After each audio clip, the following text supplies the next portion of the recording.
Day 2 at the Madlanga Commission, and Lieutenant General Nhlanhla Mkhwanazi isn't backing down. From MPs to alleged syndicate affiliates, the testimony continues to be explosive. Today's revelations push the story even further, and the big question is, who's really pulling the strings? Welcome back to the SMWX. I'm Mpofu-Walsh. And for long, this channel is called the Mpofu-Walsh Experience. Okay, General Nhlanhla Mkhwanazi is on day 2 of his testimony. And my goodness, if we thought day 1 was hot, you're not ready for some of the things that were revealed in day 2. In today's episode, what I want to do for you is make sure that you understand the key points and try to integrate all that happened in the testimony so you can keep moving the story forward. Yesterday, we ended on day 1. If you haven't watched my episode summarizing yesterday, go and watch that on the channel. Day 1 ended with the decision to disband the political killings task team taken by Minister Senzo Mchunu. In this episode, we are going to look at, firstly, what happened after the disbandment of the political killings task team and some of the confusion that was caused between the police in KZN and the NPA. We're then going to look at what happened with these MPs. Mkhwanazi accused and implicated MP Fadil Adams, as well as Kohler Barnard. Why is that important? And then finally, we're going to look at what Mkhwanazi said about Vusumuzi Cat Matlala. And that was a summary, or that was what was covered in today's testimony. Excellent stuff. So let's get going with a look at exactly what happened with the NPA. And this is a really fascinating segment of all of this, because if you really look at it, the political killings task team is disbanded by Minister Senzo Mchunu. But what we learn from Mkhwanazi's testimony today is actually that it kept going. So they continued with the work of the task team and kept going forward, even though there was some confusion because it wasn't clear whether this letter was supported by all the people it needed to be supported by, and who and why had decided to disband this task team. So Mkhwanazi wrote to the National Director of Public Prosecutions in KZN. This is the person who is in charge of all the prosecutions. What is a prosecution? When you go to court, the state is represented by prosecutors who prosecute crime. So those kind of advocates for the state who prosecute crime. So the head of those advocates, Elaine Harrison, got this letter from Mkhwanazi, where effectively he was apologizing that his team hadn't executed some of these arrests because these dockets had been taken away from him. And she wrote back to him saying that this was confusing. She had heard in some media reports that the task team might have been disbanded, but she didn't know about it. The National Director of Public Prosecutions, Shamila Batoyi, also didn't know about it. And when she wrote back to Mkhwanazi, she also mentioned a letter from Cele in 2019 where he had said that it's important that this task team be given resources because of how witnesses were being subject to serious intimidation, even threats of death, and how criminal syndicates were effectively using the criminal justice system, including bribery, in this letter from Cele. So even back then, in internal memos within the criminal justice system, it was said that bribery in the criminal justice system was something to look out for, especially in terms of Section 204 witnesses. These are witnesses who turn state witness and give evidence that incriminates their potential cartel friends. And what was happening was that when people were turning state witness to give this evidence, they were being killed or they were being intimidated so that they wouldn't blow the lid open on the cartel. So really what was important about this section of the testimony was that the NPA didn't seem to be aware of the decision to disband the political killings task team. And from the leadership in KwaZulu-Natal to the national leadership, there was this chaos that unfolded based on this decision. Also, this decision wasn't implemented. And so the task team kind of kept going, and we learned yesterday that Mkhwanazi sent various questions. He tried to ask the commissioner to speak to Minister Mchunu, to speak to the president, to get a sense as to whether this letter that was written really represented the disbandment of the task team or not. So interesting texture there on bribery within the criminal justice system and the confusion that was unleashed between the police and the National Prosecuting Authority. But that was just the start, because the second part, I think, was probably the most explosive part of today's testimony, because this involved MPs, the criminal justice system, and Mkhwanazi. What happened? MP Fadil Adams, once upon a time, receives these classified documents. Now, we don't know exactly who gave these classified documents, but let's listen to Fadil Adams, because he tells us how, on his version, he got the documents. And let's take a look at what he said in response to Mkhwanazi's testimony. But first, let's get the Mkhwanazi testimony, and then we're going to get Fadil Adams. So let's have a look at what Mkhwanazi said on Adams. So it is an information that is intended for another structure of parliament. If it comes to his position and as a lawmaker, as a person who is serving in parliament, he ought to know that when I'm in position of information from crime intelligence that is classified, it must be handed over to the Joint Standing Committee of Intelligence so that it can be interrogated, regardless of the status of that information. So that is expectation that one has towards a lawmaker, such as Mr. Faizan Adams, who is currently serving in Parliament. Because this classified information we are referring to here, it's involving personal information of individuals that is deposited at crime intelligence or extracted by crime intelligence when the crime intelligence is conducting the vetting process for security clearance for individuals. Great. So that's Mkhwanazi and his testimony. Let's see how Adams responded and how he said he got these documents. Yes, certain documentation was slipped under my office door. I had to read it 3 times, maybe 4 times, because it was unbelievable. I decided that yes, there might be a case for criminality here, so I took it to the nearest police station. Now, if General Mkhwanazi feels that you have something like top secret crime in this country, then he must step forward and say so. I certainly do not buy into that narrative. This country is tired of crime. It doesn't matter who's committing it. I don't care if it's a police general. I don't care if it's the president himself. This is where Mkhwanazi and I differ profusely. So, yes, I was in possession of evidence, of information.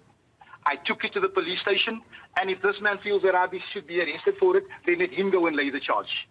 Because South Africans should no longer have to carry the burden, the taxpayers' burden, for other people's scalamigheid. That is what it is.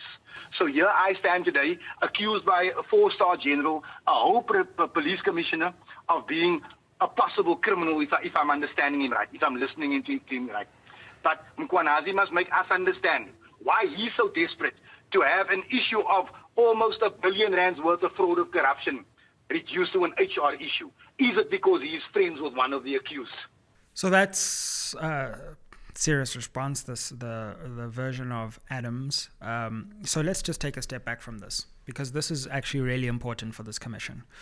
Now, Adams received these documents, but the question is, what is in these documents? What's in these documents, at least one of the things that's in these documents, is alleged improper vetting of people who were appointed into crime intelligence.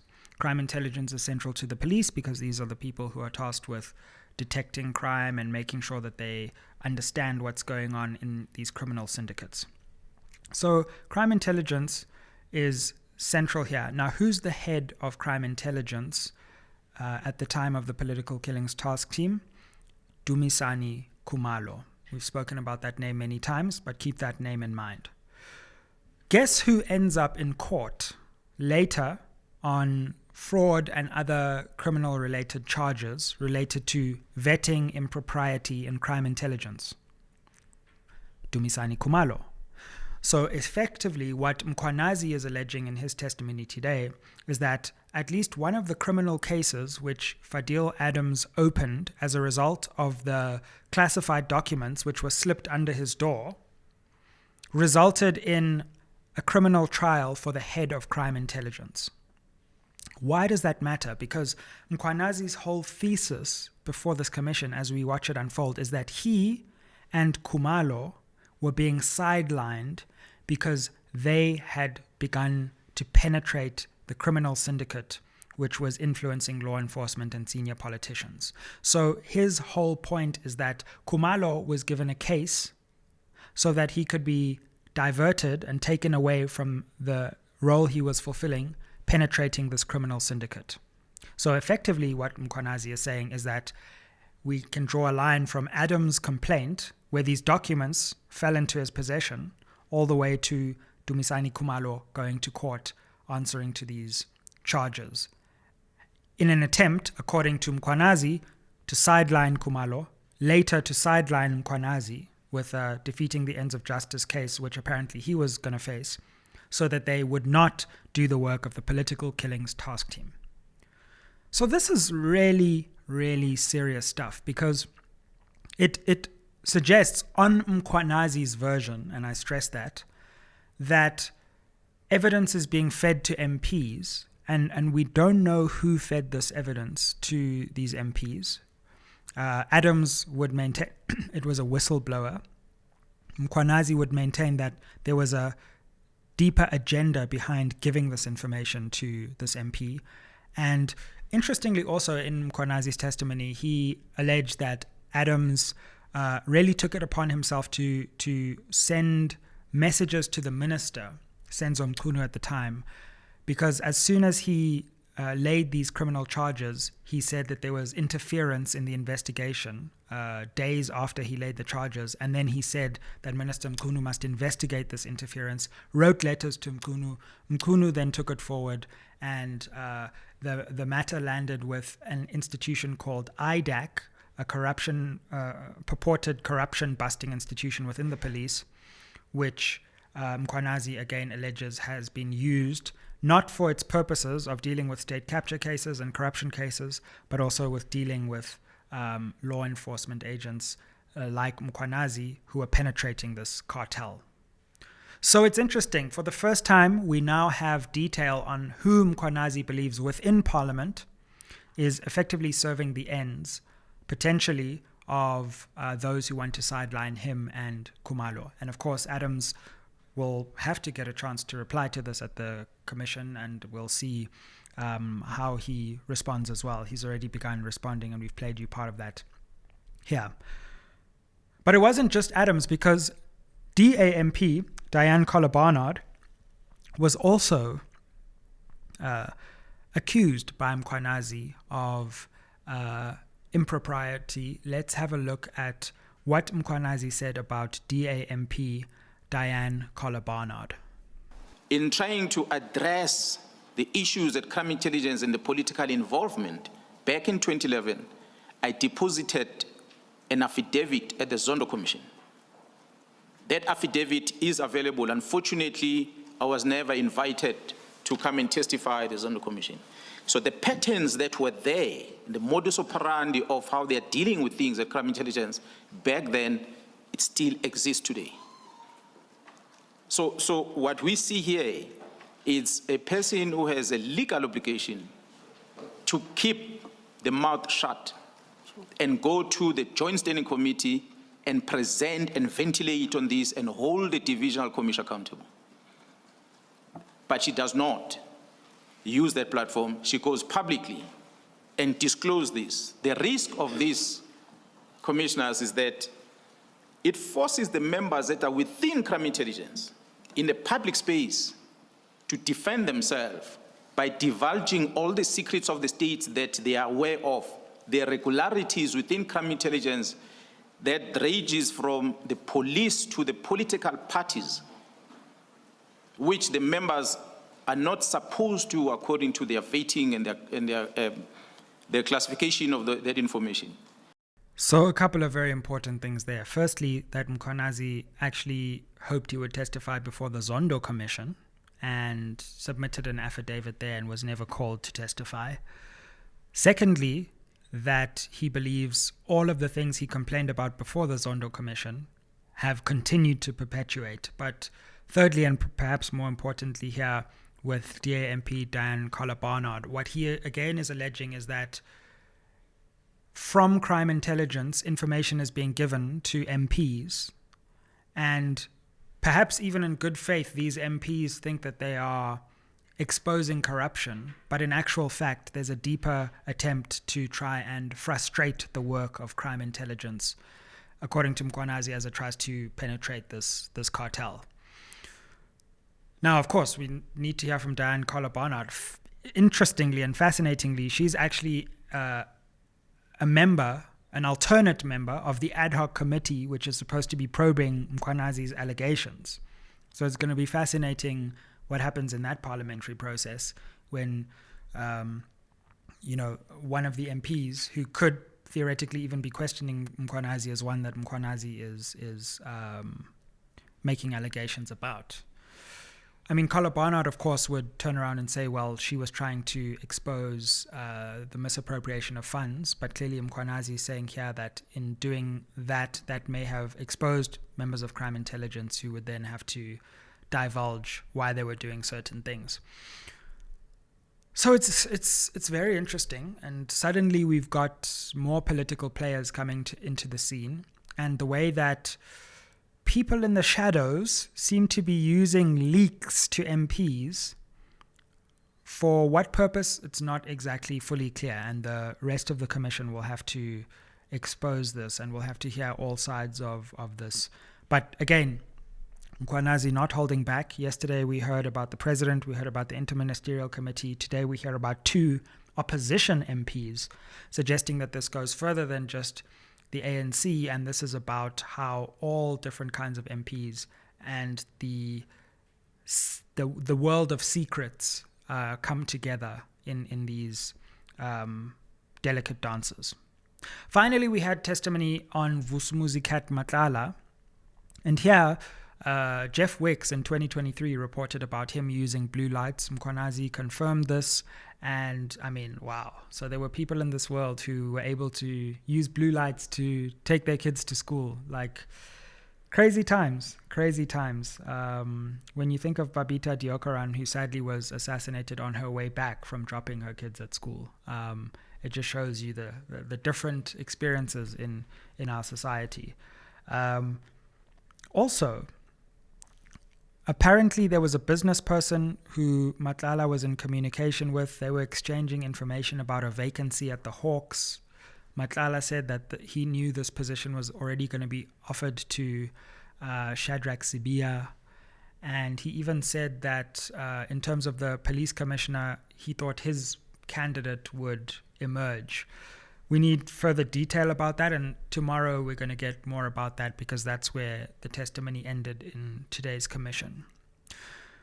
So really, a lot happening. I know that President Cyril Ramaphosa is also doing a rare interview with the SABC, and we'll see what he says. But just his decision to do an interview, I think, shows that he is trying to take charge of the narrative, which is quickly slipping away from him after the ANC's councillors' roll call, but also Mkhwanazi's testimony yesterday. And it'll be fascinating to see how he tries to counter those worrying narratives. Also, of course, the Phala issue, the trial, etc. So that's a summary of some of the key aspects of today. Of course, we'll continue to keep you updated with summaries, but not just summaries, understanding why things are important, how they relate, and where they fit. Like, share, subscribe. Keep it locked on SMWX. Listen, this is moving at breakneck speed, and we're trying to catch up with you. But remember, we're watching this as you're watching it. So if you have any comments down below, if you want to refine anything, deepen our understanding, add a dimension, if there are any corrections to be made, I'm shooting this literally hours after the testimony. So down in the comments below, let's continue to have a deeper conversation. I look forward to meeting you there, and make sure that you keep it locked on SMWX, because this is the place where you will learn about what is happening at the Mkhwanazi Commission.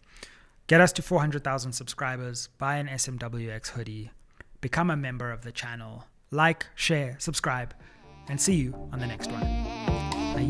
Aye.